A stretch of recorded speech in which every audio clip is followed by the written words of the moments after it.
மறுநாள் விடியும் போதே ஒருவித பதட்டத்தோடு இருந்தாள் மகி. கோவிலுக்கு சென்று வேண்டிக் கொண்டு அறைக்கு வந்தவள் ராமின் அழைப்பிற்காக காத்திருந்தாள். ராம் வீட்டில். ராம் எப்படி ஆரம்பிப்பது என்று தெரியாமல் வீட்டையே சுற்றி சுற்றி வந்தான். அவனது தந்தை உள்ளறையில் போன் பேசி கொண்டிருந்தார். ஆனாலும் ஜன்னலின் வழியே இவனை பார்த்து கொண்டுதான் இருந்தார். ராம் சமையலறையை எட்டி பார்த்தான். தாயோ மும்முரமாக சமைத்து கொண்டிருந்தார். அம்மா என்றான். என்றார் அவர். அம்மா என்று கத்தினான். ஏன்டா இப்படி கத்துற? பக்கத்தில் தானே இருக்கேன் என்றார். முக்கியமாக கொஞ்சம் பேசணும் வாமா என்றார். அவரை பதில் பேச விடாமல் தரதரவென தனது அறைக்கு அழைத்து சென்றான். டேய், அப்படி என்னடா தலை போகிற விஷயம்? இப்படி இழுத்துட்டு வர்ற? அம்மா இதை பாரு என்று தன் மொபைலில் இருந்த மகியின் புகைப்படத்தை காட்டினான். கருப்பு நிற காட்டன் புடவையில் ஒப்பனையற்ற முகத்துடன் தலை நிறைய மல்லிகையுடன் நின்றவளை பார்த்தவுடன் பிடித்து விட்டது ராஜிக்கு. டேய், யாரடா அந்த பொண்ணு? லட்சணமாக இருக்காடா? உன் கூட வேலை பார்க்குறாளா? ஆமாம், அந்த பொண்ணு ஃபோட்டோவை நீயே வச்சிருக்க என்றான். உன் மருமக போட்டா என்கிட்ட இல்லாமல் வேற யாருக்கிட்ட இருக்கும் என்றான். ராம் என்று அவர் கத்தினார். ஏமா கத்துற? இங்கே தானே இருக்கேன். சூப்பர் செலக்ஷன்ரா, கங்க்ராட்ஸ். நீ எல்லாம் கல்யாணம் பண்ணிப்பியான்னு டவுட்டாக இருந்தது. இப்போ என்னடானா பொண்ணு பார்க்குற வேலையே குறைச்சிட்ட. எனக்கு டபுள் ஓகேடா என்றார் அவர். ராமோ தலையில் கை வைத்து அமர்ந்து விட்டான். பொறுப்பான அம்மா மாரியம்மா பேசுகிற நீ ஒத்துப்பேன்னு தெரியும். ஆனால் இப்படி ஒரு ரியாக்ஷன் சத்தியமாக எதிர்பார்க்கல. அவனது காதை பிடித்து திரியவரை, டேய் ரொம்ப பேசின, அப்புறம் உன் சாய்ஸை ரிஜெக்ட் பண்ணிடுவேன் பார்த்துக்கோ என்றான். தலைக்கு மேல் கைகூப்பி, தெய்வமே தெரியாமல் பேசிட்டேன், அப்பா கிட்ட நீ தாமா பேசணும் என்றான். என்னடா அவ்வளோ அவசரம் உனக்கு என்று கேட்டார். எனக்கு இல்லைம்மா, மகிதான் அவசரப்பட்டா என்று அவளை பற்றி விளக்கினான். பாவம்டா, கஷ்டப்பட்டு வளர்ந்த பொண்ணுல அதான் பயப்படுறா. இதுலேயே அவளோட நல்ல குணம் தெரியுது. உன்னையே ஒருத்தி மாத்திருக்கானா? சும்மாவா? சரி சரி, நான் அப்பா கிட்ட பேசி சொல்கிறேன் என்று தட்டி கொடுத்து விட்டு சென்றார். சற்று நிம்மதியாக உணர்ந்தான் ராம். மகிக்கு மெசேஜ் அனுப்பினான். குட்டிமா, இன்ஃபார்ம்டு அம்மா and C is so happy. அப்பாட்ட பேசிட்டு நான் உனக்கு கால் பண்ணுறேன் என்று.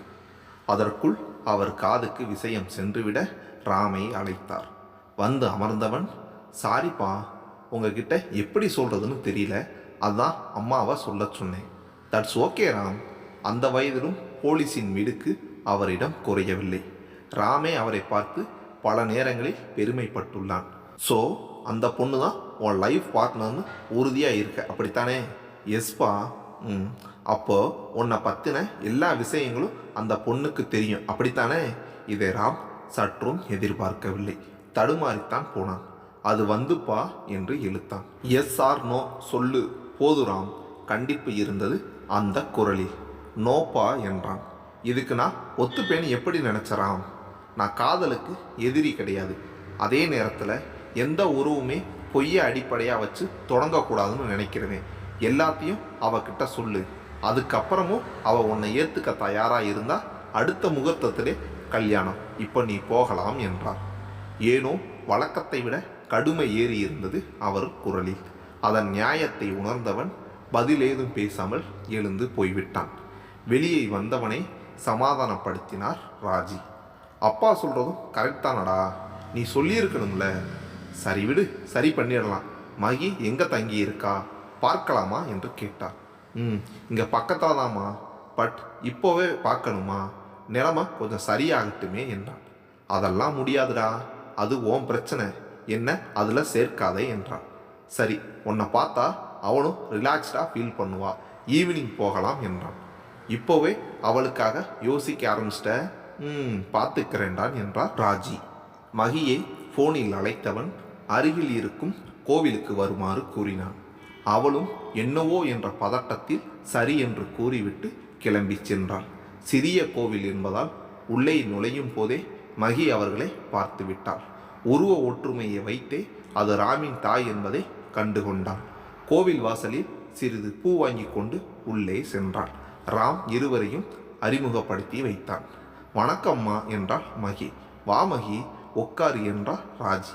இந்தாங்கம்மா பூ, நீங்கள் வர்றதா தெரிஞ்சிருந்தா வேற ஏதாவது வாங்கிட்டு வந்திருப்பேன். இப்போ உள்ளே வரும்போது தான் பார்த்தேன், அதான் பூ மட்டும் என்றாள். பரவாயில்ல மகி, பூவுக்கு இணை எதுவுமே கிடையாது, இதுவே போதும்டா. அப்புறம் காலம் பூரா என் கூட தானே இருக்க போற, எப்போ என்ன வேணுமோ வாங்கி கொடு என்று மறைமுகமாக தன் சம்மதத்தை தெரிவித்தார். அதை கேட்டவளின் கண்களிலோ ஆனந்த பளபளப்பு. அவளின் நிலை அறிந்தவர் கைகளை இதமாக அழுத்தி பிடித்தார். இவை அனைத்தையும் பார்வையாளனாக மட்டுமே இருந்து ரசித்து கொண்டிருந்தான் ராம். டேய், இது கோவில், சைட் அடிக்கிறத நிறுத்திட்டு போய் அர்ச்சனா தட்டு வாங்கிட்டு வா என்றார் ராஜி.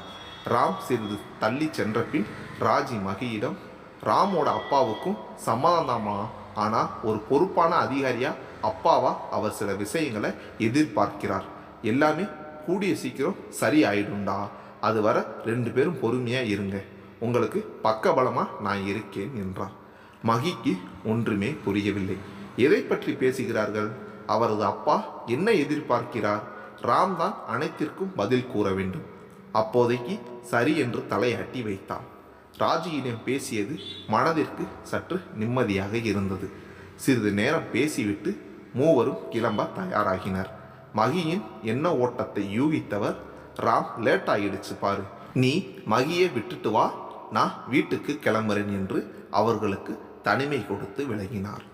ராம் மகியின் விடுதி வாயிலில் அவளை இறக்கிவிட்டு அவள் முகம் நோக்கினான். ராம், உங்கள் அம்மா ரொம்ப ஸ்வீட் ஹாப்பியாக இருக்கு, பட் அப்பாவை பற்றி ஏதோ சொன்னாங்களே, என்னாச்சு? மகி, உன் கேள்வி எல்லாத்துக்குமே கூடிய சீக்கிரம் பதில் சொல்கிறேன், ஆனால் எந்த ஒரு நிலைமையிலையும் என்னை விட்டுட மாட்டேல. ஐ நீட் யூ மேட்லி குட்டிமா என்று குழந்தையாய் அவள் கையை பிடித்து கொண்டான். மகிக்கோ என்ன சொல்வதென்றே தெரியவில்லை. என்ன ராம், இப்படியெல்லாம் பேசுகிறீங்க? என் வாழ்க்கையே நீங்கள் தான், உங்களை விட்டுட்டு நான் எங்கே போகிறது? I love you madly Ram. எதை கூறினால் சமாதானம் அடைவான் என்று புரிந்திருந்தாள். அதை போன்றே ராமின் முகத்தில் பரவசத்தின் சாயல். தேங்க்யூ ஸோ மச் பொண்டாட்டி என்று வண்டியை கிளப்பி சென்றான். இவ்வாறாக நாட்கள் கரைய மகியின் குழப்பங்கள் மட்டும் தீரவே இல்லை. இருப்பினும் ராமிடம் அவள் எதுவுமே கேட்கவில்லை. அவனே கூறட்டும் என்று அமைதி காத்தாள். ராமிற்கோ அதுவே அவளின் மீதான காதலை அதிகப்படுத்தியது. இப்படி இருக்க மகிக்கு ஆஃபீஸில் இருக்கும்போது ஒரு அன்னோன் நம்பரிலிருந்து அழைப்பு வந்தது. ஹலோ மகிஷா, எஸ், நீங்கள் யார் பேசுகிறது? அது உனக்கு தேவையில்லை, சொல்கிறத மட்டும் கேளு. Mind your words mister. நீ ஓ வேலையை மட்டும் பார்த்தா நான் ஏமா உன்கிட்ட பேச போகிறேன்? ஊரு விட்டு வந்த வேலையை பார்க்காம யாரு கூடயோ சுற்றிக்கிட்டு இருக்கே, நல்லாவா இருக்கு? Mister, it's none of your business என்றான். உன் நல்லதுக்கு தான் சொல்கிறேன், அவனை விட்டு விலகிடு, இல்லைனா பின்னாடி ரொம்ப வருத்தப்படுவேன். ஹே, தைரியம் இருந்தால் நேரில் பேசு, ஃபோனை வைடா என்று வைத்து விட்டாள். ஃபோனை வைத்தவளுக்கு தலையை வெடித்துவிடும் போல் இருந்தது. என்னை சுற்றி என்னதான் நடக்குது? யார் இப்போ பேசினது? ராம் ஏன் எதுவுமே சொல்ல மாட்டாரு? எதுக்குமே விட இல்லை. சரி, இன்னும் 2 நாளில் ராம் பர்த்டே வருது, அதை முடிச்சுட்டு அவர்கிட்ட நேராகவே கேட்க வேண்டியதான் என்று நினைத்து கொண்டாள். ராமின் பிறந்த நாளும் வந்தது. இரவு 12 மணிக்கு அழைத்து வாழ்த்தினாள் மகி. இனிய பிறந்தநாள் வாழ்த்துக்கள் ராம். தேங்க்ஸ்டா குட்டிமா, உன்னோட செலிப்ரேட் பண்ணுற முதல் பர்த்டே. நெக்ஸ்ட் இயர் என் பொண்டாட்டியா நம்ம வீட்டில் என் பக்கத்திலேயே இருப்பேன்.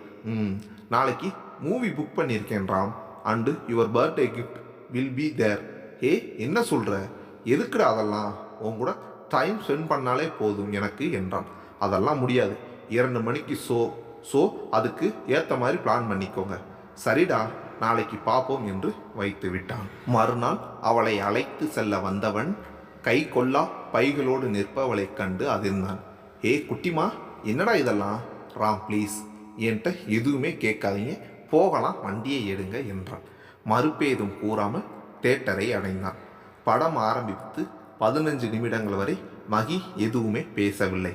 ராமே பேச வாய் திறந்த வேளையில் ஒரு ஸ்கர்ப் கொண்டு அவன் கண்களை மூடினான். மகி, என்ன பண்ற நீ? பேசக்கூடாதுன்னு சொன்னேன் ராம். 5 நிமிடத்தில் கண்கட்டை அவிழ்த்தாள். கண் திறந்தவனின் முன்னே இதய வடிவிலான கேக், அதன் மேலே ஹாப்பி பர்த்டே டியர் புருஷா, அதுவும் அவனுக்கு பிடித்த பட்டர் ஸ்காட்ச் ஃப்ளேவரில். மகியை பார்த்தான். சர்ப்ரைஸ் நம்பர் 1 என்று அழகாக சிரித்தாள். மகி, இதை நான் எதிர்பார்க்கவே இல்லை. சத்தியமாக இந்த பர்த்டேவை என்னால் மறக்கவே முடியாது. லவ் யூ ஸோ மச்டா என்று அவளை தன்னோடு சாய்த்து கொண்டான். பின்பு இருவருமாக கேக்கை வெட்டி ஒருவருக்கொருவர் ஊட்டிவிட்டனர். அடுத்ததாக ஒரு கவரை நீட்டினாள். அதனுள் ஒரு ஸ்லாம் புக் இருந்தது. அதில் அவர்களின் முதல் சந்திப்பு, முதல் உரையாடல், முதல் ஸ்பரிசம் என அனைத்து முதல் நிகழ்வுகளையும் தேதியோடு கவிதை வடிவில் எழுதியிருந்தாள் மகி. படித்தவனுக்கோ கண்கள் கலங்கிவிட்டது. ராம், சாரி, இதை பார்த்தா சந்தோஷப்படுவீங்கன்னு தான் கொடுத்தேன், கஷ்டப்படுத்தியிருந்தா சாரி, அதை கொடுத்துடுங்க என்று வாங்க போனவளை தடுத்தான். இது என் பொக்கிசமடா, கடைசி வரை இது என்கிட்ட தான் இருக்கணும் என்றான் அழுத்தமாய். அடுத்ததாக ஒரு துணிக்கடை கவரை நீட்டினான். அழகான மெரூன் வண்ண பட்டு சட்டை அவனது உடல் வாக்குக்கு அழகாக இருக்கும். மகி, இப்படி பார்த்து வாங்கியிருக்கியே, தேங்க்ஸ் ஏ லாட்ரா. இது மட்டும் பப்ளிக் பிளேஸ் இல்லாமல் இருந்தது நடக்கிறதே வேற என்றான் கண்களில் கொட்டி கிடந்த காதலோடு. ராம் என்றான்.